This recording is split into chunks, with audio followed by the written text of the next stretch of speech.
ભૂદેવો કથા વાંચવા બેહે ત્યારે 3 ગ્રંથિ તો અવશ્ય ઉપર ધ્યાન હોય. પેલી આ શિખા એક ગ્રંથિ, પછી એક યજ્ઞોપવીતની એક ગાંઠ, એક શિખાની ગાંઠ, એક યજ્ઞોપવીતની એની ગાંઠ અને એક પોથીની ગાંઠ.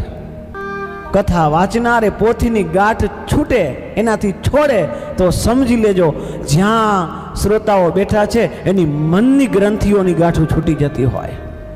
આપણે ત્યાં વાસ મૂકીએ, વાસની પૂજા થાય અને એમાં જે ગ્રંથ હોય ને ગ્રંથિ હોય તૂટતી હોય, એ ગાંઠું છૂટતી હોય, ગાંઠું ફૂટતી હોય. પહેલે દિવસે એક ગાંઠ ફૂટે, બીજે દિવસે આ કઈ ગાંઠ છે? આ વાસનાઓની ગાંઠ મનમાં લઈને બેઠા હો. કેટલી કેટલી ગાંઠો છે. પૂજા કરવાથી, કથાઓ સાંભળવાથી એ ગાંઠ છૂટી જતી હોય.